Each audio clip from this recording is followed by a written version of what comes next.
Good evening everyone, my name is Nandini. आज की class में हम हिस्ट्री के बारे में पढ़ेंगे, यानी कि इतिहास के बारे में। और उसमें सबसे पहले हम एंशियंट हिस्ट्री यानी कि प्राचीन इतिहास के बारे में जानेंगे।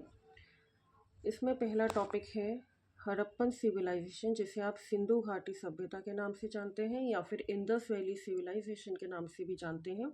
आज की क्लास में हम उसी के बारे में जानेंगे। सिंधु घाटी सभ्यता ये लगभग 3200 से 1300 ईसा पूर्व में परिपक्व काल 2600 से 1900 ईसा पूर्व कहलाती थी। यह भारतीय उपमहाद्वीप की एक प्राचीन शहरी सभ्यता है। जैसा कि आप लोग जानते हैं कि हड़प्पा सभ्यता को सिंधु घाटी सभ्यता के नाम से भी जाना जाता है। और ये हड़प्पा शब्द भी उस स्थान से लिया गया है जहाँ सभ्यता की सबसे पहले पहचान की गई थी। इसका टाइम पीरियड यही है 3200 से 1300 ईसा पूर्व और परिपक्व काल 2600 से 1900 ईसा पूर्व।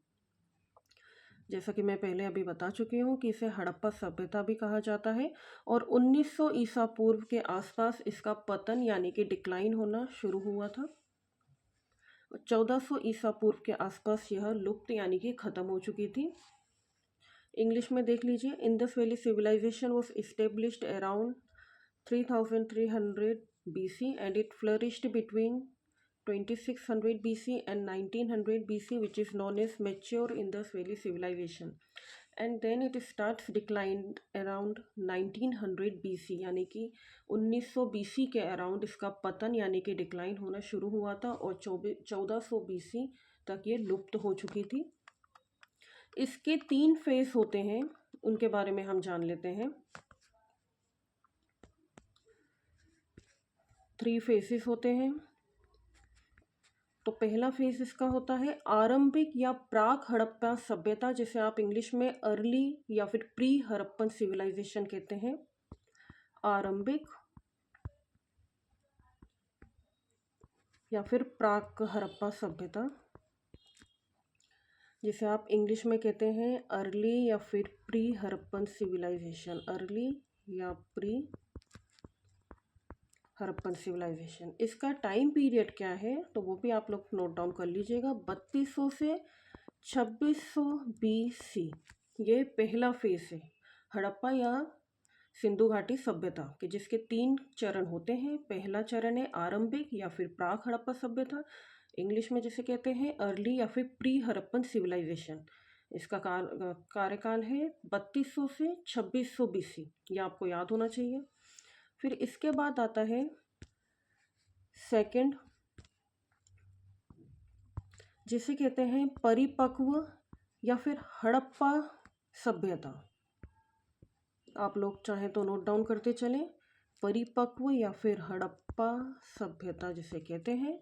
इंग्लिश में इसको कहते हैं मैच्योर या फिर हड़प्पन सिविलाइजेशन। मैच्योर और हड़प्पन सिविलाइजेशन कहते हैं। और इसका टाइम पीरियड है 2600 से 1900 BC। इसका टाइम पीरियड भी आप लोगों को याद होना चाहिए। परिपक्व या हड़प्पा सभ्यता को, जिसको मैच्योर हड़प्पन सिविलाइजेशन कहते हैं। और परिपक्व हड़प्पा सभ्यता में हड़प्पा सभ्यता का अस्तित्व का विकास हुआ था, ठीक है, जिसे आप विकसित हड़प्पा सभ्यता के नाम से भी कह सकते हैं, परिपक्व या हड़प्पा सभ्यता को। इसके बाद थर्ड देख लेते हैं, तो उसको कहते हैं थर्ड चरण को उत्तर हड़प्पा सभ्यता या फिर पोस्ट हड़प्पन इंग्लिश में कहते हैं। और इसका टाइम पीरियड रहा था 1900 से 1300 BC। वीडियो को पॉज करके ये तीनों चरण लिख लीजिएगा। वापस से बता रही हूँ, पहला चरण कहलाता है आरंभिक या प्राक हड़प्पा सभ्यता, जिसका टाइम पीरियड रहा है 3200 से 2600 ईसा पूर्व। सेकंड है परिपक्व या हड़प्पा सभ्यता, जिसका टाइम पीरियड रहा है 2600 से 1900 ईसा पूर्व। इसको मैच्योर या हड़प्पन सिविलाइजेशन भी कहते हैं। इसमें विकसित हड़प्पा सभ्यता का अस्तित्व बना था, यानी कि स्टार्टिंग हुई थी, डेवलप हुआ था हड़प्पन सिविलाइजेशन, और ये लगभग 700 सालों तक रहा था। फिर थर्ड रहा है उत्तर हड़प्पा, जिसे आप पोस्ट हड़प्पन कहते हैं। इसका कार्यकाल रहा है 1900 से 1300 ईसा पूर्व। इसमें नगरीकरण का पतन हुआ है, यानी कि डिक्लाइन ऑफ अर्बनाइजेशन। आप डिक्लाइन ऑफ अर्बनाइजेशन या फिर नगरीकरण के पतन के तौर पे भी उत्तर हड़प्पा को जान सकते हैं। ठीक है, तो ये तीनों चरण को आप याद रखिएगा इसमें। और साथ ही इसमें ये भी कहा जाता है कि 1900 से 1300 ईसा पूर्व के पतन के चरण को उत्तर हड़प्पा कहा जाता है, जैसा कि मैं बता चुकी हूँ। इसे हड़प्पा सभ्यता भी कहा जाता है, ये मैं ऑलरेडी बता चुकी हूँ। क्यों कहा जाता है? क्योंकि यहाँ से सबसे पहले खुदाई में शहर हड़प्पा, या जो कि पंजाब पाकिस्तान में है, वो मिला था। तो अगर आपसे कोई पूछे एग्जाम में आए कि सबसे पहले सिंधु घाटी सभ्यता या हड़प्पा सभ्यता से कौन सा शहर या कौन सा नगर प्राप्त हुआ था, या कहाँ कौन से शहर या कौन से नगर के अवशेष हमें सबसे पहले मिले थे, तो वो है हड़प्पा, जो कि पंजाब पाकिस्तान में है। ये भी आपको याद होना चाहिए उसकी लोकेशन। हम मैप वाइज भी आगे देखेंगे। फिर नेक्स्ट देख लेते हैं, पाकिस्तान के मेहरगढ़ में पूर्व हड़प्पा सभ्यता के अवशेष मिले हैं, जिनमें कपास की खेती के प्रथम साक्ष्य मिले हैं। सबसे पहले कपास यानी कि first evidence of cotton cultivation कहाँ से मिले हैं? ये इसी सिंधु घाटी सभ्यता के दौरान मिले हैं, पाकिस्तान के मेहरगढ़ से। तो ये आपको जगह का नाम भी याद होना चाहिए। सबसे पहले कॉटन कल्टीवेशन यानी कि कपास की खेती के साक्ष्य यहीं से प्राप्त हुए हैं। और इसी के साथ कुछ और इन्फॉर्मेशन भी बता देती हूँ कि हड़प्पा मिट्टी के बर्तन, ईंटें और अन्य वस्तुएं जैसे कि मोहरें हुई, बाट, मोती, तांबे, कांस्य की वस्तुएं हुई, इस तरह की वस्तुएं भी सिंधु घाटी सभ्यता से ही हमें प्राप्त हुए हैं। और विभिन्न प्रकार की टेराकोटा वस्तुएं भी इसी क्षेत्र से मिली हैं। इसके अलावा पाकिस्तान और भारत के अलावा अफगानिस्तान, बलूचिस्तान, सिंध और पाकिस्तान के पंजाब प्रांतों से भी ये वस्तुएं पाई गई हैं। और जम्मू, पंजाब, हरियाणा, राजस्थान, उत्तर प्रदेश का पश्चिमी भाग, गुजरात और महाराष्ट्र से भी ये साक्ष्य हमें मिले हैं। ठीक है, इसी के साथ अब हम आज की क्लास का मेजर पार्ट स्टार्ट करते हैं। तो आप लोगों को मैं बता दूं कि हड़प्पा सभ्यता दक्षिण एशिया की पहली नगरीय सभ्यता है। कहाँ की? दक्षिण एशिया की, यानी कि साउथ एशिया की पहली नगरीय सभ्यता है हड़प्पा सभ्यता, जिसे आप इंडस वैली सिविलाइजेशन कहते हैं। और इसकी खोज सबसे पहले किसने की थी? तो हड़प्पा की खोज सबसे पहले 1921 में दयाराम साहनी ने की थी। दयाराम साहनी ने 1921 में इसकी खोज की थी। और क्योंकि इस सभ्यता में हड़प्पा नामक स्थल यानी कि शहर भी सबसे पहले मिला था, इसलिए इसका नाम पड़ा है हड़प्पा सभ्यता। ठीक है, तो हड़प्पा सभ्यता क्यों इस सभ्यता का नाम पड़ा है? क्योंकि सबसे पहले जो हमें नगर या फिर शहर या फिर सिटी जिसे आप कह सकते हैं, जो हमें इस सभ्यता से प्राप्त हुआ था, उसका नाम ही है हड़प्पा, इसीलिए इसका नाम हड़प्पा सभ्यता रख दिया है। 1921 में सबसे पहले इसकी खोज किसने की थी? तो उनका नाम आप याद रखिएगा, वेरी इंपॉर्टेंट है, दयाराम साहनी ने। इसका नाम क्यों हड़प्पा सभ्यता पड़ा है मैं आपको बता चुकी हूँ। और इसके बाद एक इतिहासकार हुआ करते थे जिनका नाम है जॉन मार्शल। उन्होंने सबसे पहले इस संस्कृति को सैंधव संस्कृति कहा है। सैंधव संस्कृति या फिर सैंधव सभ्यता भी कह सकते हैं, सैंधव सभ्यता किसने कहा है? ये जॉन मार्शल ने। तो ये आपको याद होना चाहिए, जॉन मार्शल ने सबसे पहले इस संस्कृति को कहा है सैंधव सभ्यता या फिर सैंधव संस्कृति। ये वर्ड्स एग्जाम में आते हैं। ठीक है, हड़प्पा सभ्यता को किसने सबसे पहले सैंधव संस्कृति या सैंधव सभ्यता के नाम से कहा था या पुकारा था? तो जॉन मार्शल ने इसको सैंधव संस्कृति या फिर सैंधव सभ्यता के नाम से बोला है। क्यों बोला था? क्योंकि इस संस्कृति के स्थल यानी स्थान पर सिंधु और उसकी सहायक नदियों के किनारे मिले थे। यानी कि ये सभ्यता, हड़प्पा सभ्यता सिंधु नदी और उसकी सहायक नदियों के किनारे इस्टेब्लिश हुई थी। इसी कारण से इसको जॉन मार्शल ने सैंधव संस्कृति या फिर सैंधव सभ्यता के नाम से पुकारा था। ठीक है, ये आप लोगों को याद होना चाहिए। पहले मैं दयाराम साहनी के बारे में बता चुकी हूँ, जिन्होंने 1921 में हड़प्पा की खोज की थी, दयाराम साहनी का नाम याद रखिएगा आप। और हड़प्पा सभ्यता का नाम हड़प्पा कैसे पड़ा है वो भी बता चुकी हूँ, क्योंकि सबसे पहले जिस नगर या शहर की खोज की गई थी हड़प्पा सभ्यता में, उसका नाम ही हड़प्पा था, उस जगह का शहर का नाम हड़प्पा था। इसी कारण से इस सभ्यता का नाम भी इन्होंने हड़प्पा सभ्यता दे दिया है।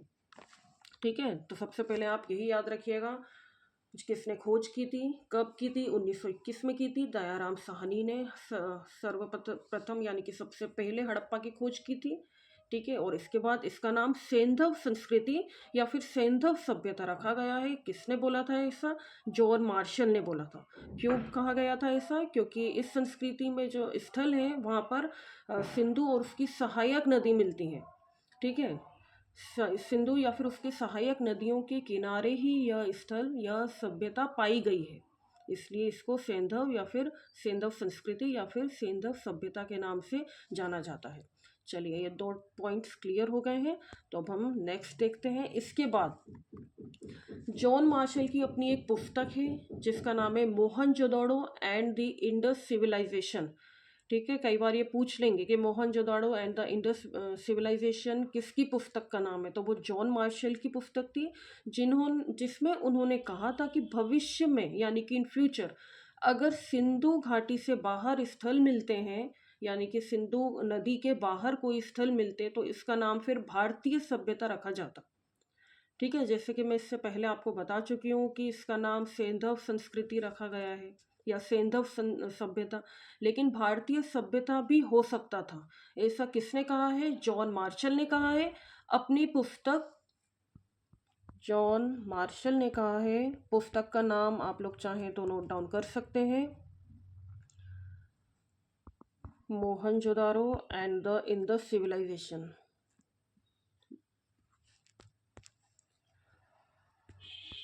Mohenjodaro and the Indus civilisation,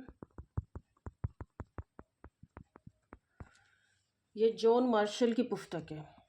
ठीक है, इनका नाम याद रखिएगा। किसने इस पुस्तक को लिखा है? जॉन मार्शल ने इस पुस्तक को लिखा है, और इसमें उन्होंने बताया कि भविष्य में अगर सिंधु घाटी सभ्यता से बाहर इसके साक्ष्य मिलते, ये स्थल मिलते, ये जगह मिलती, तो इसका नाम हम भारतीय सभ्यता भी रख सकते थे।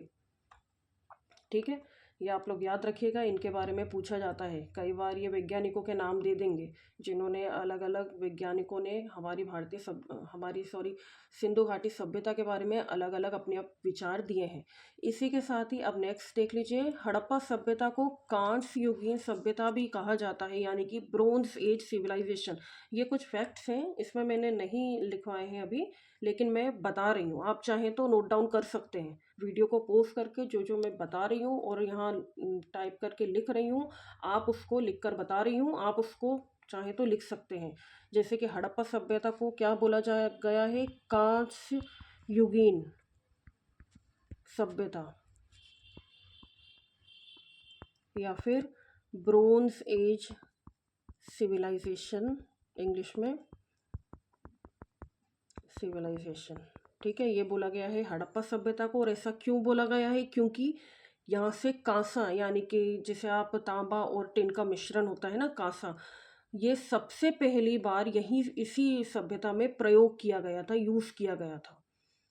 ठीक है, किस सभ्यता में? हड़प्पा सभ्यता में। इसलिए इसको कांस्य युगीन या फिर ब्रोंज एज सिविलाइजेशन कहा जाता है, क्योंकि सबसे पहले यहाँ से ब्रोंज यानी कि कांसा के साक्ष्य मिले थे। पहली बार इसी समय में कांसा का उपयोग किया गया था। ठीक है, यूज़ किया गया था, इसलिए कांस्य युगीन सभ्यता। अगर आपसे एग्जाम में पूछे जाए ब्रोंज एज सिविलाइजेशन किसे कहते हैं, तो वो हड़प्पन सिविलाइजेशन को कहते हैं। यानी कि कांस्य युगीन सभ्यता किसे कहते हैं, तो वो हड़प्पन सिविलाइजेशन को कहते हैं। ये आप लोगों को पता होना चाहिए। ठीक है, तो फिर इसके बाद नेक्स्ट देख लेते हैं। जो मैं आप लोगों को अभी बता चुकी हूँ वो बहुत महत्वपूर्ण पॉइंट्स थे, उन्हें आप लोग चाहे तो नोट डाउन कर सकते हैं। फिर नेक्स्ट देखते हैं पाकिस्तान के मेहरगढ़, ये बता चुके हूँ ऑलरेडी। पाकिस्तान के मेहरगढ़ में पूर्व हड़प्पा सभ्यता के अवशेष मिले हैं, जिनमें से कपास यानी कि कॉटन कल्टीवेशन, कपास की खेती यानी कि कॉटन कल्टीवेशन के साक्ष्य भी मिले हैं। कहाँ से मिले हैं? मेहरगढ़ से, जो कि पाकिस्तान में है। ये आप लोगों को पता होना चाहिए। फिर अगर भौगोलिक दृष्टि से देखें तो यह सभ्यता पंजाब, सिंध, बलूचिस्तान, राजस्थान, गुजरात, पश्चिमी उत्तर प्रदेश तक फैली है। ठीक है। और इसके बाद पश्चिम में सूत कांगडोर जो कि बलूचिस्तान में है, पाकिस्तान में। वहाँ से लेकर पूर्व में आलमगीरपुर जो कि पश्चिम में उत्तर प्रदेश में है। फिर उत्तर में मांडू जो कि जम्मू में है। फिर वहाँ से लेकर दक्षिण में दायमाबाद यानी कि अहमदनगर महाराष्ट्र में है, वहाँ तक फैली है। मतलब भारत तो भारत, उसके अलावा भी देशों में फैली है। ठीक है। अब अगर आप लोग चाहें तो इसको इस तरीके से बना सकते हैं याद रखने के लिए। एक मिनट, ये इस तरीके से कर लीजिएगा। ये हो गया आपका ईस्ट, ये हो गया वेस्ट, ये हो गया आपका नॉर्थ, है ना, और ये हो गया आपका साउथ। ठीक है। ये इस तरीके से आप लोग बना लीजिएगा। तो फिर यहाँ पर क्या है, ये यहाँ पर ये हो गया आपका सूतकांगन जो कि बलूचिस्तान में है। बलूचिस्तान कहाँ पर है, पाकिस्तान में है। तो याद रखिएगा पाकिस्तान ये वेस्ट में हुआ ना। ठीक है। उसके बाद फिर यहाँ पे ईस्ट में हो गया आपका आलमगीरपुर जो कि मेरठ यूपी में है। आलमगीरपुर यूपी। ठीक है। यहाँ पे हो गया मांडा, मांडा, ठीक है, जो कि जम्मू कश्मीर में है, ये आपको याद होना चाहिए। और साउथ में हो गया दाइमाबाद, दाइमाबाद जो कि महाराष्ट्र में है। ठीक है। इस तरीके से आप बना लीजिएगा तो आप लोगों को याद रहेगा। ईस्ट में आलमगीरपुर जो कि उत्तर प्रदेश में है। वेस्ट में सूतकांगडोर जो कि बलूचिस्तान में है। बलूचिस्तान कहाँ पर है, पाकिस्तान में है, मैं ऑलरेडी बता चुकी हूँ। फिर मांडा जो कि जम्मू कश्मीर में है। फिर दाइमाबाद जो कि महाराष्ट्र में है। ठीक है। इस तरीके से ये चित्र बनाकर याद करेंगे ना तो फिर इजीली याद रहेगा। ठीक है। यही सब मैंने अभी यहाँ बताए हैं। इंग्लिश वाला भी देख लीजिए। जोग्राफिकली दिस सिविलाइजेशन कवर्ड, क्या क्या कवर करता है, कौन कौन से state, Punjab, Sindh, Balochistan, Rajasthan, Gujarat, west UP. और एक्सटेंड कहाँ से कहाँ तक करता है, तो ये सूतकांगन जो कि बलूचिस्तान पाकिस्तान में है। इन वेस्ट बता चुकी हूँ। टू आलमगीरपुर, कहाँ पर है आलमगीरपुर, अभी बताया था, वेस्टर्न यूपी में। फिर in the east from Mandu, Mandu कहाँ है, जम्मू नॉर्थ में। फिर दायमाबाद अहमदनगर जो कि महाराष्ट्र में है। महाराष्ट्र दायमाबाद भी याद रखेंगे तो काफ़ी है, जो कि साउथ में है ना। महाराष्ट्र कहाँ है, साउथ में। ऊपर अपना चला गया नॉर्थ में मांडू जो कि जम्मू में है। फिर सूतकांगन कहाँ चला गया अपना, ये वेस्ट में, जो कि बलूचिस्तान पाकिस्तान में है। आलमगीरपुर कहाँ है अपना, ये यूपी में, वेस्टर्न यूपी में, जो कि ईस्ट में है। ठीक है। कंफ्यूज मत होना कि ये वेस्ट ईस्ट क्या दिया है, वेस्टर्न यूपी जो कि ईस्ट में है आलमगीरपुर।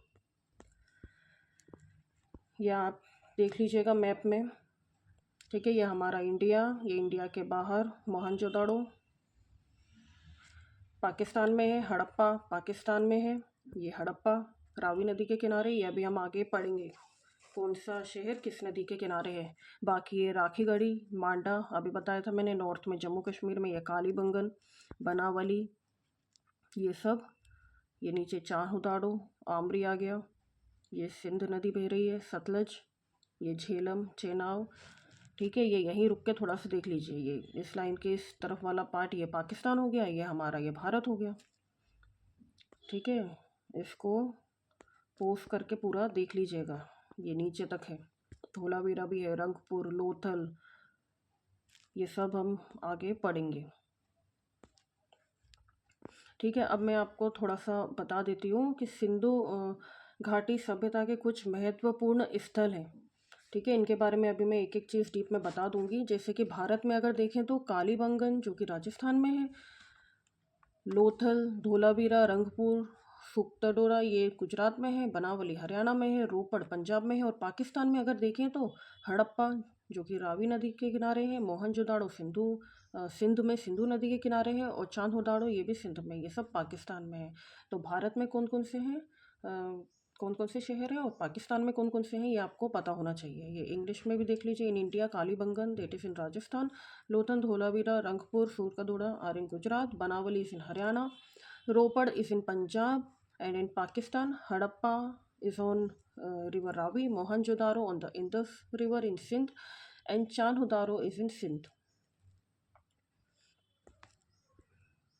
और ये मैं अभी आपको बता चुकी हूँ कि सबसे पहले खोज किसने की थी? 1921-22 में सर जॉन ह्यूबर्ट मार्शल यानी कि सर जॉन मार्शल के नेतृत्व में की गई थी। और इसके बाद जे फ्लीट द्वारा मोहरों की खोज के बाद उत्खनन अभियान शुरू हुआ इस सिविलाइजेशन का। ये first discover during excavation campaign under sir John Hubert Marshall in 1920-21। आपको टाइम पीरियड भी याद होना चाहिए, ठीक है। Harappa following the discovery of seals by J Fleet. Seals किसने खोजी थी ये भी आपको याद होना चाहिए, बाय जे फ्लीट द्वारा। अब सबसे पहले हम देखेंगे सिंधु घाटी सभ्यता के कुछ महत्वपूर्ण स्थल, ठीक है। सबसे पहले हड़प्पा से ही स्टार्ट करते हैं। हड़प्पा, ठीक है। तो हड़प्पा जैसे कि अभी मैंने बताया है, मैप में भी दिखाया है, हड़प्पा पाकिस्तान के पंजाब प्रांत में है, ठीक है। पाकिस्तान के पंजाब प्रांत में, जहाँ वर्तमान में शाहीवाल ज़िले में स्थित है। तो आप शाहीवाल भी याद रख सकते हैं, शाहीवाल, ठीक है। कहाँ पे हड़प्पा स्थित है? पाकिस्तान के पंजाब प्रांत में, वर्तमान शाहीवाल ज़िले में स्थित है। और इसके बाद मोहनजोदाड़ो देख लीजिए। तो मोहनजोदाड़ो ये सिंध के लरकाना ज़िले में स्थित है। हिंदी में लिख देती हूँ, मोहनजोदड़ो ये सिंध के लरकाना ज़िले में स्थित है। लरकाना याद रखिएगा, पंजाब में है हड़प्पा भी और मोहनजोदाड़ो भी, ठीक है। और फिर इसके बाद हड़प्पा, ये हड़प्पा रावी नदी, ठीक है। याद रखिए रावी नदी के बाएं, ठीक है। रावी नदी के बाएं, नदी के बाएं, दाएं बाएं याद रखना। और मोहनजोदाड़ो के बारे में भी देख लेते हैं। मोहनजोदाड़ो ये सिंधु नदी के दाएं, सिंधु के दाएं। तो याद रखिएगा हड़प्पा रावी नदी के बाएं और मोहनजोदाड़ो सिंधु नदी के दाहिने तट पर या फिर दाएं तट पर स्थित है, ठीक है। तो याद रखना हड़प्पा और मोहनजोदाड़ो ये दोनों ही पंजाब में हैं, ठीक है। और जॉन मार्शल ने सबसे पहले इस सभ्यता को सिंधु सभ्यता कहा था, जैसे कि मैं बता चुकी हूँ। पाकिस्तान के पंजाब में पाकिस्तान में पंजाब, सिंध, बलूचिस्तान और भारत में भी पंजाब, गुजरात, राजस्थान, हरियाणा और पश्चिमी उत्तर प्रदेश, जम्मू कश्मीर, पश्चिमी महाराष्ट्र के भागों में हड़प्पा सभ्यता पाई गई है। और सबसे ज़्यादा जो पुरातात्विक स्थल मिले हैं वो सूतकांगन रोड जो कि बलूचिस्तान में है, बता चुकी हूँ, अभी पूरा मैप बना के बताया था ना मैंने, ठीक है। पूर्वी पुरास्थल आलमगीरपुर जो कि पश्चिमी उत्तर प्रदेश में है, ठीक है। फिर उत्तरी पुरास्थल मांडा से मिले हैं जो कि जम्मू कश्मीर में है, मांडा। दक्षिणी में क्या बताया था बताइए कमेंट करके, सबसे लास्ट दक्षिणी साउथ में। तो दक्षिणी में है दायमाबाद जो कि महाराष्ट्र में है, ठीक है। इस तरीके से आप लोग थोड़ा इसको याद रखिएगा, ठीक है। हड़प्पा की खोज किसने की थी कमेंट करके ज़रूर बताएं, 2 बार बता दिया मैंने। सबसे पहले हड़प्पा की खोज की थी 1921 में दयाराम साहनी ने, ठीक है। लेकिन उसके बाद फिर एक और फैक्ट लिख लीजिए, 1926 में माधव स्वरूप वत्स, माधव स्वरूप, अभी इनके नाम पूरे पढ़ेंगे हम आगे, ठीक है। लेकिन अभी थोड़ा मैं डिस्क्रिप्शन में बता रही हूँ, वो आप देखते जाएं। सबसे पहले 1921 में की थी, वो भी लिख देती हूँ। 1921 में दयाराम साहनी ने, आधा इंग्लिश आधा हिंदी जा रहा है, दयाराम साहनी ने, चलो आप लोग समझ लेना है ना, चाहे हिंदी में लिखो या इंग्लिश में, ये ऐसे ही है। 1921 में हड़प्पा की खोज सबसे पहले की थी दयाराम साहनी ने। फिर 1926 में इसका एक्सकेवेट किया था, ठीक है। यानी कि एक्सकेवेट यानी कि उत्खनन किया था माधव स्वरूप वत्स ने, ठीक है। उसके बाद 1926 के बाद 1946 में आए थे हमारे मॉर्टिमर व्हीलर, तीनों का नाम याद रखना, मॉर्टिमर व्हीलर, ठीक है। इन्होंने भी उत्खनन किया था। आपको ईयर भी याद रखना है, कौन सी ईयर में किसने खोज की थी और फिर किसने एक्सकेवेट किया था इस शहर को या इस सभ्यता को, किस ईयर में, ठीक है, इन वैज्ञानिकों के आपको नाम भी याद रखने हैं। 1921 में दयाराम साहनी ने, 1926 में माधव स्वरूप वत्स ने और 1946 में मोटरमे व्हीलर ने। ये टिप्स पे आप लोगों को याद होना चाहिए। और इसी के साथ एक फैक्ट और बता देती हूँ कि हड़प्पा से 2 टीले प्राप्त हुए थे। 2 टीले, ठीक है, जिसमें पूर्वी टीला को बोला जाता है, पूर्वी टीला को बोला जाता है नगर टीला, नगर टीला, ठीक है, और पश्चिमी टीला को बोला जाता है पश्चिमी टीला। ये राइटिंग या वर्ड पे मत जाना है ना, जो बोल रही हूँ डिक्टेट कर रही हूँ उसको लिखते जाना। पश्चिमी टीला को बोला जाता है दुर्ग टीला। तो ये भी याद रखिएगा कि हड़प्पा से 2 टीले प्राप्त हुए हैं। पूर्वी टीला को क्या बोला जाता है? नगर टीला। पश्चिमी टीला को बोला जाता है दुर्ग टीला। ठीक है, तो ये 2 टीले भी आप लोग याद रखिएगा। अब हड़प्पा के बारे में हमने जान लिया है। अब इसके बाद हम देखते हैं मोहनजोदाड़ो। ठीक है, मोहनजोदड़ो के बारे में या मोहनजोदाड़ो, जो भी आप लोग कहना चाहें। तो इसका अर्थ या फिर इसको बोला जाता है मृतकों का टीला, या फिर इंग्लिश में बोला जाए तो माउंट ऑफ डेड मैन। याद रखिएगा, अगर एग्जाम में ये वर्ड आए कि मृतकों का टीला के नाम से किस शहर को जाना जाता है या किस जगह को, तो याद रखिएगा मोहनजोदाड़ो को, mount of the dead man, mount of dead man, या फिर मृतकों का टीला बोला जाता है मोहनजोदाड़ो को। और मोहनजोदाड़ो, जैसे कि मैं बता चुकी हूँ, लरकाना ज़िले में सिंधु नदी के पास सिंध पाकिस्तान में स्थित है। ठीक है, लरकाना जिला सिंधु नदी के पास सिंध पाकिस्तान में मोहनजोदाड़ो स्थित है। मोहनजोदाड़ो की खोज किसने की थी? देखिए 1921 में हड़प्पा की खोज हो गई थी। ठीक है, अब 1922 में, ये 1922 है, मोहनजोदाड़ो की खोज हुई थी राखलदास बनर्जी ने। राखलदास बनर्जी, याद रखिएगा। 1921 में किसने की, फिर 22 में किसने, कौन सा शहर की खोज की, ये सब चीज़ें आप लोगों को टिप्स पे याद होना चाहिए। 1921 में हड़प्पा की खोज की थी जॉन मार्शल ने, फिर 1922 में राखलदास बनर्जी ने इसकी खोज की थी, तो ये आपको याद होना चाहिए। और यहाँ से विशाल स्नानघर भी मिला है। ठीक है, जिसे आप ग्रेट बाथ कहते हैं। ठीक है, तो ग्रेट बाथ कहाँ से मिला है, या फिर विशाल स्नानागार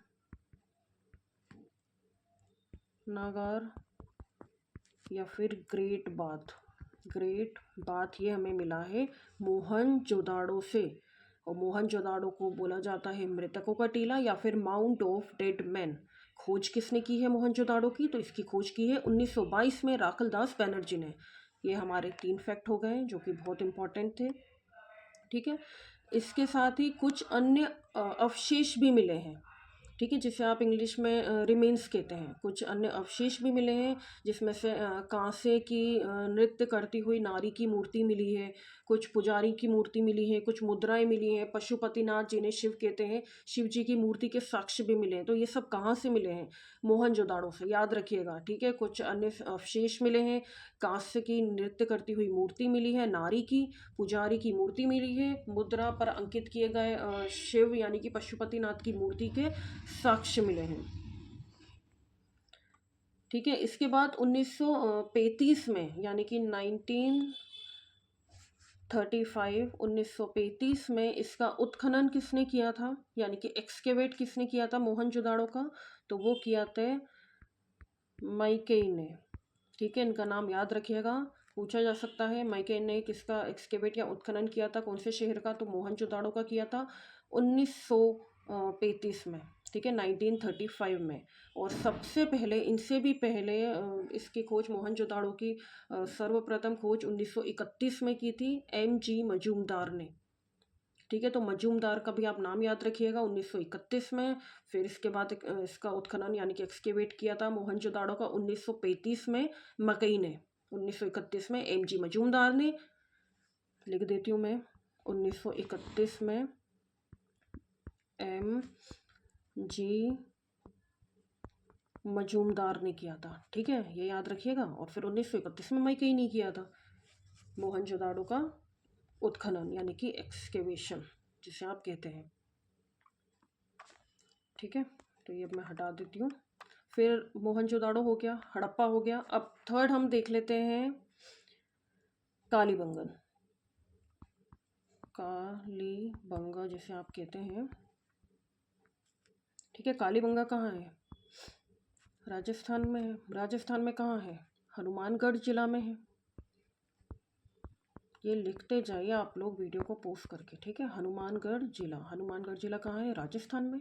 ठीक है, तो याद रखिएगा कालीबंगन हमारे भारत के राजस्थान में हनुमानगढ़ जिले में है। एक प्राचीन और ऐतिहासिक स्थल है।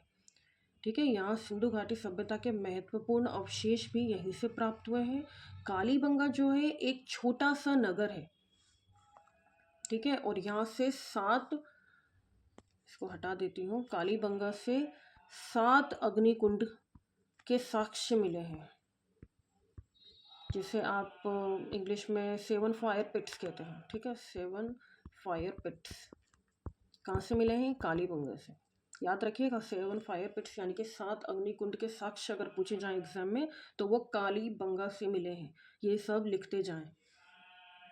ठीक है, जो चीज़ मैं एक्स्ट्रा बता रही हूँ उनको आप लोग लिखते जाएं। कालीबंगा से 7 अग्निकुंड के साक्ष्य मिले हैं यानी कि 7 फायर पिट्स मिले हैं। और कालीबंगा, देखिए नेम से ही जान लीजिए कालीबंगा है ना, तो कालीबंगा मतलब काले रंग की चूड़ियाँ। ठीक है, तो कालीबंगा का अर्थ यानी कि मीनिंग यही है, काले रंग की चूड़ियाँ। ठीक है, और ये एकमात्र हड़प्पा स्थल है जहाँ जिसका निचला शहर भी दीवार से घिरा हुआ है, जिसका मतलब बॉटम पार्ट भी दीवारों से घिरा हुआ है। ये आप लोग याद रखिएगा। और यहीं से यानी कि कालीबंगन से ही बेल की ताम्र मूर्ति भी मिली है। बेल की जो ताम्र मूर्ति होती है तांबे की, वो भी मिली है। और लोथल से कुत्ते की ताम्र मूर्ति मिली है। तो याद रखिएगा, बेल की ताम्र मूर्ति कहाँ से मिली है? कालीबंगन से। ठीक है, और लोथल से मिले हैं कुत्ते की ताम्र मूर्ति जिसे आप कॉपर स्टेचू कहते हैं इंग्लिश में। ठीक है, तो कॉपर स्टेचू डॉग का कहाँ से मिला है? लोथल से। और कॉपर स्टेचू बुल यानी कि बेल का मिला है कालीबंगा से। ठीक है, ये दोनों ही फैक्ट आप लोग याद रखिएगा। ठीक है, और सबसे पहले कालीबंगा की खोज किसने की थी? हाँ, ये भी पॉइंट है, ये भी याद रखिए। कालीबंगा की सबसे पहले खोज की थी 1952 में अमलानंद घोष ने। अभी ये सारे फैक्ट्स मैंने दिए हैं, अभी हम देखेंगे। ठीक है, लेकिन थोड़ी सी जानकारी मैं दे रही हूँ आप लोगों को। कालीबंगा की सबसे पहले 1950, ये 5 है, 3 नहीं है, 52 में अमलानंद घोष ने इसकी खोज की थी। तो कोई आपसे पूछे कि कालीबंगन की खोज कब की गई थी? 1952 में की गई थी। किसके द्वारा की गई थी? तो याद रखिएगा, इनका नाम अमलानंद घोष द्वारा की गई थी। ठीक है, अब खोज तो हो गई। अब इसके बाद एक्सकेवेट किसने किया होगा यानी कि उत्खनन किसके द्वारा किया गया होगा? तो ये खोज की थी, याद रखिएगा, इन्होंने खोज की थी। ठीक है, अब एक्सकेवेट देख लेते हैं यानी कि उत्खनन किसने किया था। तो वो किया था B.K. थापर और B.B. लाल ने। ईयर देखिए 1961 से 69। ठीक है, इनका नाम ज़रूर याद रखिएगा। ठीक है, फिर ईयर भी थोड़ा देख लेना, लेकिन मोस्ट इम्पोर्टेंट है नाम। किसने किस सभ्यता यानी किस शहर का उत्खनन किया है या फिर खोज किया है, ये आप लोगों को याद होना चाहिए। ठीक है, B.K. थापर और B.B. लाल ने कालीबंगन का उत्खनन किया था। ठीक है, खोज किसने की थी? बता चुकी हो, 1952 में अमलानंद घोष ने की थी। ठीक है, बार बार जो इंपॉर्टेंट चीज़ें हैं ना वो मैं बार बार बता रही हूँ। अब इसके बाद देखिए, कालीबंगा से विश्व का सबसे पहला जोता हुआ खेत मिलता है। तो अगर आपसे पूछे कि जोता हुआ खेत कहाँ से मिलता है, तो वो मिलता है कालीबंगा से। ठीक है, सबसे पहला सर्वप्रथम जोता हुआ खेत मिला है विश्व का, तो वो मिला है कालीबंगा से। ठीक है, जोते हुए खेत के साक्ष्य मिले हैं कालीबंगा से, ये आप लोगों को याद रखना है। और इसके साथ ही कालीबंगा में दक्षिण उत्तर पर शिव की प्रतिमाएं भी मिली हैं। ठीक है, तो ये भी आप रखिए, याद रखिएगा। कालीबंगा से शिव के साक्ष्य भी मिलते हैं, पशुपतिनाथ जी के साक्ष्य भी कालीबंगा से प्राप्त हुए हैं। और 7 अग्निकुंड में बता चुकी हूँ, वेरी वेरी इंपॉर्टेंट, जो बार बार बता रही हूँ वो बहुत इंपॉर्टेंट है। ठीक है, 7 फायर पिट्स यानी कि 7 अग्निकुंड का साक्ष्य मिला है कालीबंगन से। कालीबंगन कहाँ स्थित है? हनुमानगढ़ में, राजस्थान में, इंडिया में। ठीक है, तो ये हो गया है हमारा कालीबंगन, याद रखिएगा। पहले हड़प्पा, फिर मोहनजोदाड़ो, फिर कालीबंगन, ये तीनों मैं आपको अच्छे से बता चुकी हूँ। अब नेक्स्ट देख लेते हैं धोलावीरा। ठीक है, धोलावीरा। धोलावीरा कहाँ है, कहाँ स्थित है? अभी बताया था मैंने, कमेंट करके बताइए मुझे कहाँ पर है, भारत में है कि पाकिस्तान में है? अभी मैंने मैप में भी दिखाया था। धोलावीरा कच्छ यानी कि गुजरात के रण में स्थित है, याद रखिएगा। कच्छ गुजरात, बस इतना याद रखेंगे, वही काफ़ी है इसमें। कहाँ पे स्थित है? तो ये भारत में कच्छ गुजरात में स्थित है। ठीक है, और इस नगर को आयताकार बनाया गया था। ठीक है, यानी कि रेक्टेंगुलर फॉर्म में आयताकार इसको बनाया गया था, ये आपको याद रखना है। और इसकी खुदाई किसने की थी, यानी कि एक्सकेवेट किसने किया था? अब ये देख लेते हैं। तो R.S. बिष्ट ने इसकी खुदाई की थी 1992 में। ठीक है, ये 1992 है, 1922 नहीं है, 1992 में। ठीक है, किसने की थी? R.S. बिष्ट ने 1992 में इसकी खुदाई की थी, यानी कि एक्सकेवेट किया था। किसका? धोलावीरा का, याद रखिएगा। और धोलावीरा हड़प्पा की सबसे प्रमुख पुरातात्विक स्थलों में से एक है, यह भी आपको याद रखना है। यहाँ से विशाल स्नानागार मिले हैं। ठीक है, और जलाशय भी सबसे पहले धोलावीरा से ही मिले थे, यानी कि बाथ हाउस या जलाशय जिसे आप रिजर्वायर कहते हैं। ठीक है, स्नानागार किसे कहते हैं? ह्यूज बाथ हाउस को इंग्लिश में। और जलाशय जिसे आप रिजर्वायर कहते हैं, ये धोलावीरा से मिले हैं। ठीक है, एक्सकेवेट किसने किया था बता चुकी हूँ, R.S. बिष्ट ने 1992 में। कहाँ स्थित है ये भी बता चुकी हूँ, धोलावीरा कच्छ गुजरात में, भारत में कच्छ गुजरात में स्थित है। अब नेक्स्ट देख लेते हैं हम थोड़ा सा और इसके बारे में। इसके साथ ही धोलावीरा से हड़प्पा लिपि के बड़े बड़े अक्षरों में लिखा हुआ भी प्रमाण मिला है, यानी कि अभिलेख मिले हैं। ठीक है, हड़प्पा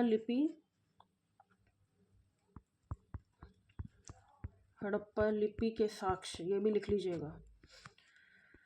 साक्ष्य उन्हें डेसिफर नहीं कर पाए कि आखिर में वो लिखा क्या था, लेकिन वहाँ से मतलब कुछ तो भी लिखा हुआ वहाँ उस वक्त की लिपि के। ठीक है, अब वो टाइम की लिपि तो डेसिफर नहीं कर सकते ना, नहीं अभी तक हमारे वैज्ञानिक भी जान पाए कि उस वक्त क्या लिखा गया था, वहाँ के लोग उस वक्त क्या लिख कर गए थे, लेकिन कुछ तो भी वहाँ लिखा था। हो सकता है वहाँ के लोगों के बारे में, सभ्यता के बारे में, शहरों के बारे में। ठीक है, तो उसके साक्ष्य भी हमें कहाँ से मिले हैं? हड़प्पा लिपि के साक्ष्य हमें मिले हैं धोलावीरा से, याद रखिएगा। धोलावीरा से उसके अभिलेख या फिर हमें साक्ष्य मिले हैं। ठीक है, तो ये हो गया हमारा धोलावीरा। अब इसके बाद चलते हैं लोथल। ठीक है, तो लोथल कहाँ स्थित है, मैं लिख देती हूँ। लोथल, देखिए जो मेन पॉइंट्स है ना जो इसमें नहीं दिए हैं वो मैं लिखती जा रही हूँ, ताकि आप लोग भी पॉज करके वीडियो को लिखते जाएं। ठीक है, तो अब लोथल कहाँ स्थित है? तो ये है गुजरात के अहमदाबाद ज़िले में। अहमदाबाद, गुजरात के अहमदाबाद ज़िले में, याद रखिएगा लोथल। ठीक है, और अगर नदी पूछी जाए तो भोगवा नदी, भोगवा नदी। ठीक है, लोथल कहाँ स्थित है? गुजरात के अहमदाबाद ज़िले में, भोगवा नदी के किनारे स्थित है।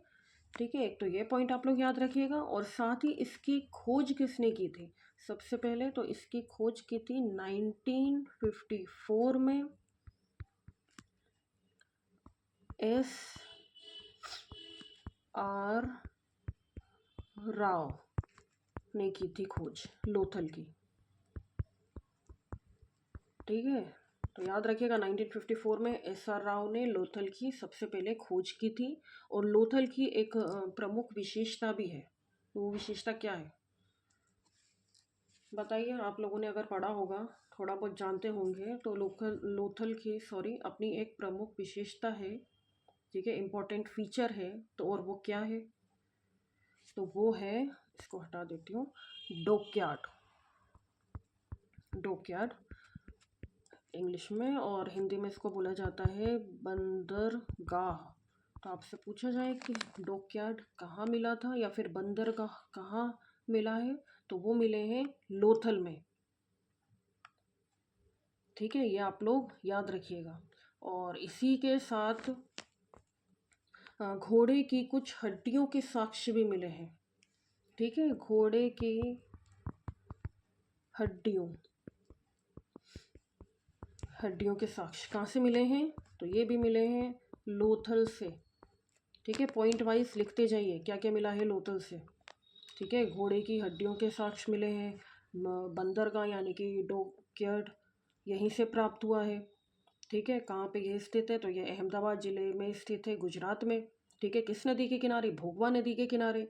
खोज किसने की थी? तो 1954 में SR राव ने की थी। ठीक है, खोजकर्ता कौन है, उत्खननकर्ता कौन है, ये आपको याद होना चाहिए। ठीक है, तो लोथल में बस इतना ही इम्पोर्टेंट था। अब नेक्स्ट हम चलते हैं दायमाबाद। ठीक है, दायमाबाद कहाँ स्थित है बताइए कमेंट करके। मैप के थ्रू भी बता चुकी हूँ। ठीक है, और मैंने डायग्राम बना के भी बताया था कौन सा ईस्ट में है, कौन सा वेस्ट में, कौन सा नॉर्थ में, और कौन सा शहर साउथ में स्थित है, कौन सा इंडिया में है, भारत में, और कौन सा पाकिस्तान में है ना। तो दायमाबाद कहाँ स्थित है, इसकी लोकेशन मुझे कमेंट करके बताइए। दायमाबाद महाराष्ट्र के अहमदनगर में स्थित है। अहमदनगर याद रखिएगा, दायमाबाद महाराष्ट्र के अहमदनगर में स्थित है। नदी पूछे तो प्रवरा नदी के बाएं किनारे, या फिर प्रवरा नदी आप याद रखिएगा बस, प्रवरा नदी। ठीक है, प्रवरा नदी के किनारे पर स्थित है दायमाबाद, महाराष्ट्र के अहमदनगर जिले में। ठीक है, और इसको इसी के साथ ही सबसे दक्षिणी स्थल भी कहा जाता है। बताया था ना मैंने मैप में, साउथ में है, ऐसे करके बना के भी तो बताया था, ये साउथ में है। ठीक है, ये ऐसे साउथ में दायमाबाद याद रखिएगा। ऊपर क्या था? मांडा। यहाँ क्या था? यहाँ। सब कुछ मैंने बताऊंगी, ऑलरेडी बता चुकी हूँ, आप लोग कमेंट करके बताइए। ठीक है, और दायमाबाद से सेंधव लिपि की मुहर मिलती है, तश्तरी मिलती है, प्याले मिलते हैं, प्लेट्स मिलती हैं। ठीक है, वहाँ के साक्ष्य मिलते हैं दायमाबाद से। तो याद रखिएगा दायमाबाद से क्या क्या मिलती हैं? मोहरे, तश्तरी, जिसे आप प्लेट्स कहते हैं इंग्लिश में, वही वाली तश्तरी, प्याले, इनके साक्ष्य मिलते हैं। ठीक है, दायमाबाद से, ये आप याद रखिएगा।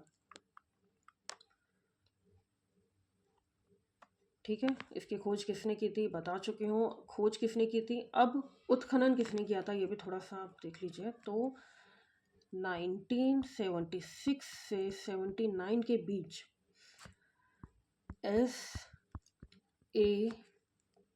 ये ए है, शाली ने दायमाबाद का उत्खनन किया था। उत्खनन यानी कि एक्सकेवेट किया था। किसने किया था? 1976 से 79 के बीच SE शाली ने दायमाबाद का उत्खनन किया था। और फिर वहाँ से कई तरह के सांस्कृतिक स्तर के मृदभांड भी पाए गए हैं। ठीक है, ये भी आपको याद रखना है। और दायमाबाद के चारों ओर पत्थरों से किलाबंदी की गई है। ठीक है, तो याद रखना, चारों ओर पत्थरों से किलाबंदी। पत्थरों से किलाबंदी कहाँ की गई है? किलाबंदी की गई है दायमाबाद में। ठीक है, तो ये भी चीज़ें आपको इम्पोर्टेंट है, याद रखनी है। इसके बाद फिर हम नेक्स्ट चलते हैं। ये दायमाबाद का यहाँ तक हो चुका है क्लियर। फिर अब नेक्स्ट है राखीगढ़ी। तो आप मुझे जल्दी से कमेंट करके बता दीजिए राखीगढ़ी कहाँ पर स्थित है। उसकी लोकेशन मुझे बताइए। बताया था मैंने। भारत में है कि पाकिस्तान में है? तो राखी गढ़ी हरियाणा के हिसार जिले में, हरियाणा, हाँ से हरियाणा, हाँ से हिसार, ऐसे याद रखिएगा, है ना। हाँ से हरियाणा, हाँ से हिसार, हरियाणा के हिसार जिले में स्थित है। नदी अगर आपसे पूछा जाए तो नदी है घग्गर नदी। कई बार पूछ लेते हैं, मैच द फॉलोइंग में दे देंगे, है ना, ये शहरों के नाम दे देंगे, और ज़रूरी नहीं है कि आपसे जगह ही पूछें कि कौन सी जगह पे स्थित है या कौन से स्टेट में। नदियाँ ही दे देंगे कि भैया नदियाँ बताओ इनकी किस नदी किनारे स्थित है। तो आपको सबकी नदी मैं बताती गई हूँ। वीडियो को पॉज कीजिए, पीछे ले जाइए, सब कुछ नोट डाउन करते जाइए, है ना। जहाँ से छूटा है वीडियो को पॉज करके सब लिखते जाइए। ज़रूरी नहीं है जितना यहाँ पर दिया है सिर्फ उतना ही हम वही पॉइंट्स पढ़ लेंगे, बस इतना ही क्लास के लिए काफ़ी है, नहीं, है ना। तो घग्गर नदी के किनारे स्थित है, ये भी आपको याद रखना है। राखीगढ़ी हरियाणा के हिसार जिले में स्थित है। नदी का नाम पूछा जाए तो घग्गर नदी के किनारे स्थित है। अब इसकी खोज किसने की थी, इंपॉर्टेंट। तो 1969 में सूरज भान, ये भान, सूरज भान ने राखीगढ़ी की खोज की थी, ठीक है। और इसके साथ ही भारत का सबसे बड़ा सैंधव स्थल है ये, यानी कि लार्जेस्ट इंडस वैली साइट अगर आपसे पूछे, भारत का सबसे बड़ा सैंधव स्थल, खोज किसने की थी ये लिख लीजिएगा। भारत का सबसे बड़ा सैंधव स्थल, तो वो कौन सा है, राखीगढ़ी, ठीक है। इस तरीके से largest Indus valley site in India, ठीक है, कौन सी है वो पूछी जाए, लार्जेस्ट इंडस वैली साइट, तो वो राखीगढ़ी है। भारत का सबसे बड़ा सैंधव स्थल तो वो है राखीगढ़ी, ठीक है, ये आप याद रखिएगा। चलिए राखीगढ़ी का हो गया यहाँ तक। अब इसके बाद हम नेक्स्ट देख लेते हैं। नेक्स्ट बचा है क्या कुछ, हाँ, रोपड़, रोपड़, ठीक है। अब रोपड़ के बारे में पढ़ लेते हैं। रोपड़ को रूपनगर भी कहा जाता है, याद रखिएगा। रोपड़, र से रोपड़, रा से रूपनगर, ठीक है। इस तरीके से ट्रिक बना लिया करो। रोपड़ को क्या कहा जाता है, रोपड़ को रूपनगर भी कहा जाता है। और रोपड़ पंजाब में स्थित है, पंजाब में सतलज नदी के किनारे। तो ये पंजाब याद रखना, रोपड़ कहाँ स्थित है, पंजाब में। कहाँ पे, कौन सी नदी के किनारे, सतलज, मैप में देख लीजिए ऊपर जाके, अभी मैंने बताया था सतलज नदी के किनारे, ठीक है। सतलज नदी के किनारे बसा हुआ ये बहुत प्राचीन शहर है रोपड़, ठीक है। इसे रूपनगर भी कहा जाता है, पंजाब में स्थित है, सतलज नदी के किनारे, ठीक है। एक तो ये याद रखिएगा। अब इसका एक्सकेवेट यानी कि उत्खनन किसने किया था, तो ये 1950 में बीबी लाल ने। ये सब हम नीचे पढ़ेंगे, ठीक है, पूरा पॉइंट वाइज दिया है। और उसके बाद 1953 से 55 तक इसका एक्सकेवेट किया था यज्ञदत्त शर्मा ने, ठीक है। तो याद रखिएगा 1950 में रोपड़ का एक्सकेवेट यानी कि उत्खनन किया था बीबी लाल ने, और फिर 1953 से 55 तक इसका एक्सकेवेट यानी कि उत्खनन किया था यज्ञदत्त शर्मा ने, ठीक है। तो पहले किसने किया था, बाद में किसने किया था, ये तो ये ठीक है, लेकिन इनके नाम याद रखिएगा आप, ठीक है। तो चलिए इसको मैं हटा देती हूँ। और इसके साथ इसका एक और फैक्ट है कि यहाँ से रोपड़ से एक ऐसा कब्रिस्तान भी मिला था, जिसे आप सीमेंट्री कहते हैं इंग्लिश में, कब्रिस्तान मिला था जहाँ मनुष्य के साथ पालतू कुत्ता दफनाया जाता है, ठीक है। अगर आपसे पूछा जाए कि ऐसे साक्ष्य कहाँ से मिले हैं जहाँ मनुष्य के साथ पालतू कुत्ता दफनाया जाता है, या फिर with human being a pet dog is buried, ठीक है, तो ऐसी जगह का नाम है रोपड़। सबसे पहले रोपड़ से ही साक्ष्य मिले थे जहाँ पर कब्रिस्तान में, सिमेट्री में मनुष्य के साथ उनका पालतू कुत्ता भी दफनाया गया था। ऐसे साक्ष्य प्राप्त हुए हैं हमें रोपड़ से, ठीक है। ये मनुष्य, ये फालतू लगेंगे, लेकिन ऐसे क्वेश्चन आते हैं पेपर में, है ना। तो ये मत सोचिएगा कि मैडम क्या पढ़ा रही हैं या ऐसे थोड़ी ना कुछ आता होगा, ऐसे क्वेश्चन आते हैं। मनुष्य के साथ उसका पालतू कुत्ता, कुत्ता दफनाया, ये कहाँ से मिले हैं ऐसे साक्ष्य? तो मिले हैं रोपड़ से, ठीक है। मनुष्य के साथ उनका या फिर उसका पालतू कुत्ता दफनाया गया था, ये साक्ष्य हमें प्राप्त हुए हैं रोपड़ से। ये भी एक इम्पॉर्टेंट फैक्ट है। चलिए, अब रोपड़ हो गया। रोपड़ के बारे में मैं एक बार फिर से बता देती हूँ, ठीक है। रोपड़ को रूपनगर कहा जाता है, बता चुकी हूँ। कहाँ स्थित है ये? पंजाब में सतलज नदी के किनारे है, बसा हुआ एक प्राचीन शहर है, ठीक है। अब खोज किसने की थी? तो बीबी लाल ने इसकी 1950 में खोज की थी, 1950 में। और इसके बाद एक्सकेवेट यानी कि इसका उत्खनन किसने किया था? तो 1953 से 55 तक इसका उत्खनन यानी कि एक्सकेवेशन किया था रोपड़ का यज्ञ दत्त शर्मा ने। दोनों ही नाम आप याद रखिएगा। 1950 में बीबी लाल ने इसकी खोज की थी और 1953 से 55 में इसकी खुदाई यानी कि उत्खनन करवाया था यज्ञ दत्त शर्मा ने, ठीक है, याद रहेगा। और मनुष्य के साथ पालतू कुत्ता दफनाया गया, ये साक्ष्य कहाँ से मिले? यहीं से, रोपड़ से मिले हैं, ठीक है। ये मैं आपको इम्पोर्टेंट बता चुकी हूँ। अब इसके बाद नेक्स्ट चलते हैं हम रंगपुर में। रंगपुर, अब रंगपुर कहाँ स्थित है? तो ये है गुजरात के सौराष्ट्र में, सौराष्ट्र में, ठीक है, गुजरात के सौराष्ट्र क्षेत्र में, ठीक है। जगह का नाम याद रखिएगा, गुजरात के सौराष्ट्र शहर में रंगपुर स्थित है। और इसी के साथ जैसा कि मैंने सबसे पहला पॉइंट आपको जब क्लास स्टार्ट की थी बताया था, प्राक हड़प्पा, हड़प्पा और हड़प्पा कालीन, ठीक है, या उत्तर हड़प्पा, तो इनके साक्ष्य कहाँ से मिले हैं? रंगपुर से। प्राक हड़प्पा के और उत्तर हड़प्पा के, ठीक है, साक्ष्य मिले हैं रंगपुर से, ये भी आप लोग याद रखिएगा। और चावल और बाजरा और ज्वार की खेती के आधार भी यहीं से प्राप्त हुए हैं, ठीक है, यानी कि वनस्पति के अवशेष मिले हैं, चावल, बाजरा, ज्वार।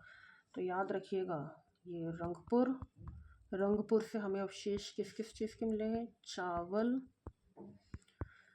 बाजरा, ज्वार की खेती के, ठीक है, कि वहाँ के लोग उस वक्त चावल, बाजरा, ज्वार की खेती किया करते थे। ये वनस्पति अवशेष हमें मिले हैं रंगपुर से, ठीक है, ये याद रखिएगा। यानी कि cultivation of rice, millet and sorghum are obtained from Rangpur.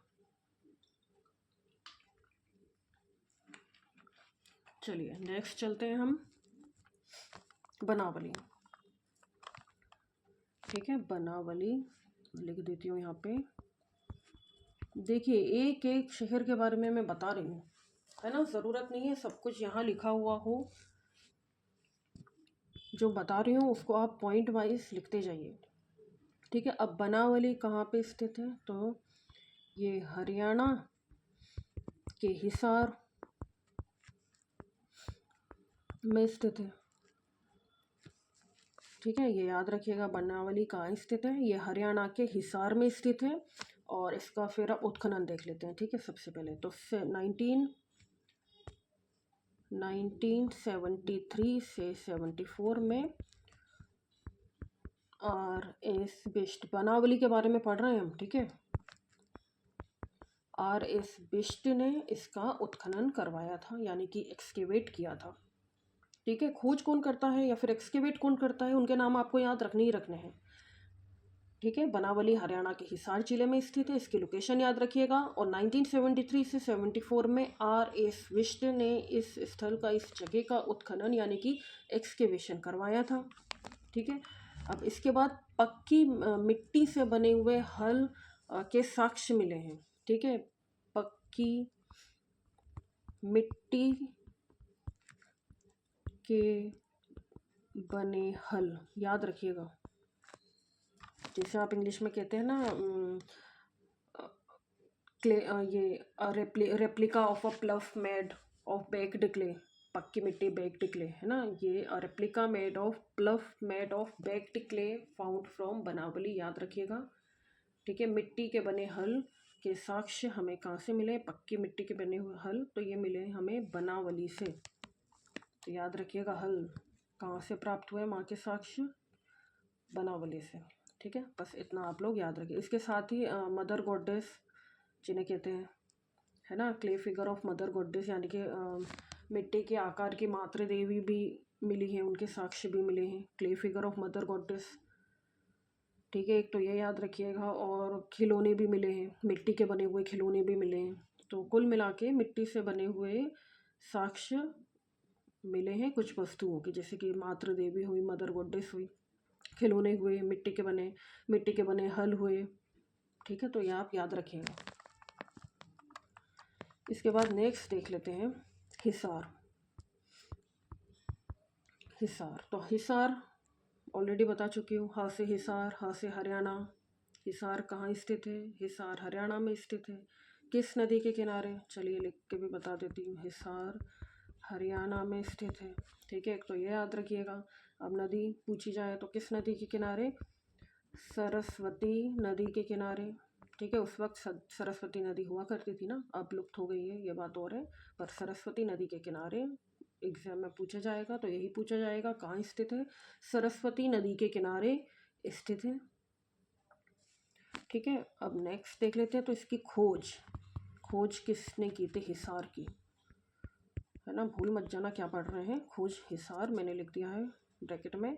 तो खोज की थी हिसार की जगपति जोशी और R.S. बिष्ट ने खोज की थी 1974 में, दोनों ने मिलके। ठीक है, किसने? जगपति जोशी और R.S. बिष्ट ने 1974 में हिसार की खोज की थी। ठीक है, याद रखिएगा। और एक और फैक्ट है कि यहाँ से चांदी के 2 मुकुट और सोने के गहने प्राप्त हुए हैं। क्या क्या मिले हैं? लिख लीजिए, चांदी के मुकुट और सोने के गहने भी कहाँ से मिले हैं? हिसार से। ठीक है, और लाल मृद भांड, यानी कि रेड पॉटरी जिसे आप कहते हैं इंग्लिश में, लाल मृद भांड सबसे पहले यहीं से प्राप्त हुआ था। याद रखिएगा, लिख देती हूँ मैं, रेड पॉटरी, या फिर हिंदी में लिखें तो लाल मृद भांड कहाँ से मिला था? हिसार से, है ना, इम्पॉर्टेंट है, याद रखिएगा, ये चीज़ें पूछी जाती हैं। ठीक है, जैसे कि 2021 के पेपर में पूछा गया था राखी गढ़ी से रिलेटेड। ठीक है, राखी गढ़ी की खोज किसने की थी, ये पूछा गया था 2021 के पेपर में यूपीपीसी में। तो आप लोग थोड़ा सा याद रखिएगा, पढ़ते जाइए। जो मैंने लिखवाया है, अलग से बोल के लिख कर बताया है, उनको भी आप थोड़ा सा देखते जाइए, लिखते जाइए, वीडियो को पोस्ट करके लिख लीजिएगा। ठीक है, हड़प्पा शहर उत्तर से दक्षिण की ओर अरेंज करने के लिए आ सकता है ना। तो मैं बता चुकी हूँ उत्तर में कौन सा है, पश्चिम में कौन सा है, पूर्व में कौन सा है, दक्षिण में कौन सा है ना। मैप के थ्रू भी मैंने बताया है, तो एक बार आप मैप भी देख लीजिएगा, चाहे तो उसे रफली अपनी नोटबुक में या पेपर में बना लीजिए। ठीक है, इम्पोर्टेंट जो फैक्ट्स थे वो मैं आपको बता चुकी हूँ ऑलरेडी। अब चलिए नेक्स्ट चलते हैं, नेक्स्ट देख लेते हैं। जैसे कि मैंने बताया था, कृषि सबसे महत्वपूर्ण व्यवसाय था, तो पूछे कि व्यवसाय क्या था, तो वो था कृषि, सबसे महत्वपूर्ण व्यवसाय था। और कपास की खेती करने वाली पहली सभ्यता कौन सी थी? हड़प्पा सभ्यता। Agriculture was most important occupation and first civilisation to cultivate cotton was Harappa civilisation. Trade was conducted with Sumerians, यानी कि सुमेरियों के साथ ही व्यापार किया जाता था। ठीक है, ये सारे फैक्ट्स हैं, ये आप याद रखिएगा सिंधु घाटी सभ्यता के बारे में।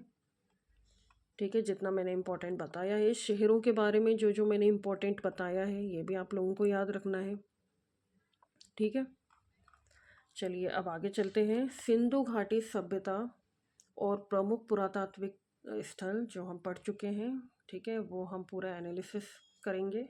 इनके अलावा भी हम देखेंगे, ठीक है। जो मैंने 5-6 बता दिए हैं, जो जो इम्पोर्टेंट थे वो मैंने डीप में बता दिए हैं, ठीक है। अब इनके अलावा और भी स्थल थे, है ना, और भी साइट्स थी आर्कियोलॉजिकल साइट्स, तो हम वो देखेंगे। तो नंबर 1 पे जैसा कि हम देख चुके हैं बनावली, ये रंगोई जिसे आप प्राचीन सूखी हुई सरस्वती नदी के नाम से जानते हैं। एग्जाम में रंगोई दिया गया था, ठीक है। पीवाई के अगर आप उठाकर देखेंगे तो प्राचीन सूखी हुई सरस्वती नदी के किनारे जिसे रंगोई कहते हैं, वहाँ स्थित है बनावली, हरियाणा के फतेहाबाद जिले में, ठीक है। हरियाणा मैंने अभी आप लोगों को ऑलरेडी बताया था। उत्खनन किसने किया था? रविंद्र सिंह बिष्ट ने 1974 में, ठीक है। इंग्लिश में देख लीजिए, major site is Banawali which is situated in river Rangoi which is ancient right Saraswati river, location is Fatehabad district of Haryana. Excavator देख लीजिए, रविंद्र सिंह बिष्ट 1974। ये आप लोगों का रिवीजन हो रहा है क्योंकि मैं बता चुकी हूँ ऑलरेडी पूरा डीप में ऊपर क्लास में, है ना।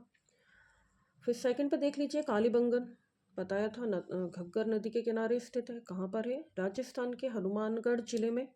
और इसके उत्खननकर्ता यानी कि एक्सकेवेटर कौन है? तो अमलानंद घोष ने 1951 में, और बीबी लाल और बी के थापर में, दोनों ने मिलकर 1961 में इसका एक्सकेवेट किया था, ठीक है। इंग्लिश में देख लीजिए, major site Kalibangan, situated near river Ghaggar, location is Hanumangarh district of Rajasthan. आपको डिस्ट्रिक्ट भी याद रखना है ना, सिर्फ स्टेट भर याद मत रखिएगा, आपको डिस्ट्रिक्ट भी याद रखना है। एक्सकेवेटर किसने किया था? अमलानंद घोष ने 1951 में, बीबी लाल और बी के थापर ने 1961 में,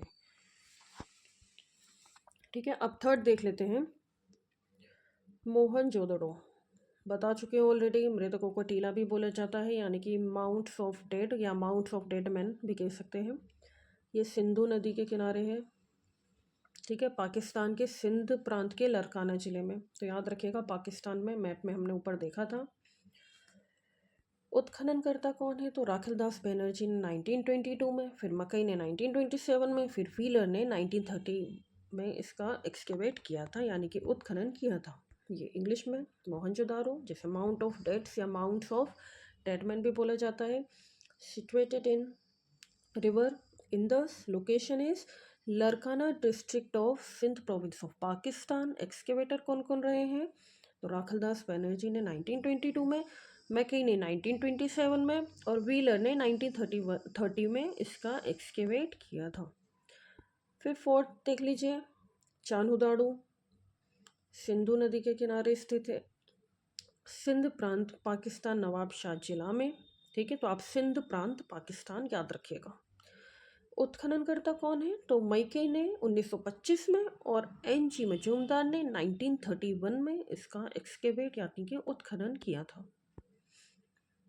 इंग्लिश में देख लीजिए, Chanhudaro, situated in river Indus, location is Sindh province Pakistan, Nawabshah district. Excavator Mackay in 1925 and N G Majumdar in 1931। देखिए, ये सब चीज़ें हम ऊपर पढ़ चुके हैं, है ना, रिवीजन है, लेकिन कुछ और है जो छूट गई हैं वो हम इसमें देख लेंगे, ठीक है। जो बहुत ज़्यादा इम्पॉर्टेंट थी, जिसको डीप में बताना था, मैं बता चुकी हूँ, ठीक है। लिख कर भी मैंने उसको आपको इम्पोर्टेंट जो भी पॉइंट्स थे मैंने लिख कर भी बताए हैं, ठीक है। आप चाहें तो नोट डाउन उन्हें कर सकते हैं, बहुत बहुत इंपॉर्टेंट है पेपर पॉइंट ऑफ व्यू से, ये एग्जाम पॉइंट ऑफ व्यू से, ठीक है। अब ये वन लाइनर में मैं आपको उसका रिवीजन करवा रही हूँ, जो छूटेगा, छूटा हुआ कुछ पॉइंट है तो वो हमें यहाँ देखने को मिलेगा, ठीक है। फिफ्थ देख लीजिए, धोलावीरा, ये भी हम पढ़ चुके हैं। ये लूनी नदी के किनारे स्थित है, गुजरात के कच्छ जिले में, और उसके उत्खननकर्ता कौन है? जेपी जोशी 1967 और 68 में, और रविंद्र सिंह बिष्ट ने 1990 और 1991 में किया था। इनके नाम ज़रूर याद रखें, एक टाइम पे ईयर भूल भी जाए, ईयर भी याद रखना है, लेकिन बाई चांस ईयर ध्यान ना रहे तो नाम तो याद रहने चाहिए। खोज किसने की, उत्खनन किसने किया, ये सब आपको याद रहना चाहिए, ठीक है। इंग्लिश में देख लीजिए, Dholavira, situated in Luni river, location is Kutch district of Gujarat. Excavators are J P 1967 to 68 and Ravindra Singh Bisht in 1990 to 1991। अब नेक्स्ट देख लेते हैं कोट डीजी, तो ये सिंधु नदी के किनारे स्थित है, सिंध प्रांत का खेरपुर स्थान में, ये आप याद रखिएगा। और फैसल अहमद ने 1953 में इसको एक्सकेवेट किया था, कोर्टिची को, यानी कि उत्खनन किया था, खुदाई की थी। ठीक है, इंग्लिश में देख लीजिए। Kotdiji situated in river Sindhu, location is Khairpur, place of Sindh province. ठीक है, एक्सकेवेटर क्या है, फैसल अहमद एक्सकेवेटर है, 1953 में इन्होंने एक्सकेवेट किया था। अब नेक्स्ट रंगपुर, ये मादर नदी के किनारे हैं, मादर या मादार भी बोल सकते हैं, गुजरात के काठियावाड़ जिले में। ठीक है, रंगनाथ राव ने 1953 और 54 में उत्खनन किया था रंगपुर का। इंग्लिश में देख लीजिए, Rangpur is in bank of river Madar, location is Kathiawar district of Gujarat, excavator है एस रंगनाथ राव, 1953 टू 1954 में एक्सकेवेट किया गया था। नेक्स्ट देख लीजिए, रोपड़, ये सतलज नदी के किनारे है, पंजाब का रोपड़ जिला। ठीक है, उत्खननकर्ता कौन है, यज्ञदत्त शर्मा, 1953 टू 56 में इन्होंने उत्खनन किया था, यानी कि एक्सकेवेट किया था। Ropar near river Sutlej, Ropar district of Punjab, location is, and excavator is Yagyadatta Sharma, 1953 to 1956। फिर नेक्स्ट देख लेते हैं लोथल, ये भोगवा नदी के किनारे, ऊपर ऑलरेडी बता चुकी हूँ, गुजरात के अहमदाबाद जिले में, ये भी मैं बता चुकी हूँ। और एस रंगनाथ राव ने 1954 में इसका उत्खनन किया था। ठीक है, इंग्लिश में देख लीजिए, major sites Lothal, river is Bhogava river, location is Ahmedabad district of Gujarat, excavator is S Ranganath Rao in 1954। ठीक है, चलिए अब 10 देख लीजिए, सूतकांगनडोर, बताया था सूतकांगनडोर कहाँ है, पाकिस्तान में, मैप में बताया था मैंने। नदी दाश्क नदी के किनारे। ठीक है, दाश्क रिवर यानी कि दाश्क नदी के किनारे, पाकिस्तान के मकराना में, समुद्री तट पर। ठीक है, यानी कि पाकिस्तान में, याद रखिएगा। ठीक है, नदी आप याद रखिएगा। ठीक है, उत्खनन करता कौन है, ओरेल स्टाइन, 1927 में उत्खनन किया था, यानी कि एक्सकेवेट किया था। ये इंग्लिश में देख लीजिए, major sites Sutkagendor, situated near river Dasht. ठीक है, ये दाश्क नदी का नाम है, along the coast in Makran Pakistan. Excavator कौन है, ओरेल स्टीन, 1927। तो याद रखिएगा, हड़प्पा, मोहनजोदाड़ो, सूतकांगनडोर, ये सब पाकिस्तान में है ना। अब नेक्स्ट हड़प्पा देख लेते हैं, ये रावी नदी के किनारे है, अभी ऑलरेडी बता चुकी हूँ, पाकिस्तान में है ना, पाकिस्तान के पंजाब प्रांत का साहिवाल जिला में। तो आप याद रखिएगा, पाकिस्तान के पंजाब प्रांत में हड़प्पा स्थित है। नदी पूछा जाए तो रावी। ठीक है, उत्खननकर्ता कौन थे, ऊपर ऑलरेडी हम डिस्कस कर चुके हैं, दयाराम साहनी ने 1921 में इसकी खोज की थी। ठीक है, तो पहला नाम जो दिया जाए ना, उन्होंने खोज की थी, फिर इसके बाद के जो नाम है उन्होंने एक्सकेवेट किया था, यानी कि उस जगह का उत्खनन किया था। ठीक है, तो ये याद रखिएगा, दयाराम साहनी ने 1921 में हड़प्पा की खोज की थी, फिर व्हीलर ने 1946 में, और फिर माधव स्वरूप वत्स ने 1926 में हड़प्पा को एक्सकेवेट किया था। माधव स्वरूप इनका नाम है पूरा, माधव स्वरूप वत्स, इन्होंने 1926 में हड़प्पा को एक्सकेवेट किया था। इंग्लिश में देख लीजिए, major sites Harappa, situated in river Ravi, location देख लीजिए, Sahiwal district of Punjab province of Pakistan. ठीक है, पाकिस्तान याद रखिएगा, पंजाब प्रोविंस ऑफ पाकिस्तान में सिचुएटेड है, इसकी लोकेशन है। दयाराम साहनी 1921 में फाउंडर थे। ठीक है, खोज करता थे हड़प्पा के। उसके बाद माधव स्वरूप वत्स ने 1926, और फिर व्हीलर ने 1946 में इसको एक्सकेवेट किया था, यानी कि उत्खनन किया था हड़प्पा को। अब नेक्स्ट देख लीजिए 12th नंबर पे, आलमगीरपुर, ये हिंडन नदी के किनारे स्थित है। कहाँ पर, मैप बनाकर बताया था मैंने, ऐसे करके भी बताया था आलमगीरपुर कहाँ पर है। अब सब कुछ मैं नहीं बताऊंगी, आप लोग बताइए, है ना। ये देखिए दिया भी है, आलमगीरपुर हिंडन नदी के किनारे स्थित है, उत्तर प्रदेश के मेरठ जिले में। और उत्खनन करता यानी कि एक्सकेवेटर कौन है, यज्ञदत्त शर्मा ने 1958 में। इंग्लिश में देख लीजिए, Alamgirpur, river is Hindon, location is Meerut district of UP, यानी कि उत्तर प्रदेश। एक्सकेवेटर कौन थे, यज्ञदत्त शर्मा इन 1958। फिर नेक्स्ट देख लेते हैं सोतकह, ये शादीकोर नदी के किनारे है, नदी का नाम है ये शादीकोर, ठीक है। लोकेशन देख लीजिए, तो ये दक्षिण बलूचिस्तान। बलूचिस्तान कहाँ है? पाकिस्तान। चाहे तो लिख लीजिएगा बलूचिस्तान के बाद पाकिस्तान, ठीक है। बताया था मैंने बलूचिस्तान कहाँ पर है, पाकिस्तान में स्थित है। तो सोतका शादीकोर नदी के किनारे स्थित है, दक्षिण बलूचिस्तान पाकिस्तान में, ठीक है। और इसके उत्खननकर्ता यानी कि एक्सकेवेटर कौन थे? George dells. 1962 में इन्होंने इसका उत्खनन किया था सोतका का, ठीक है।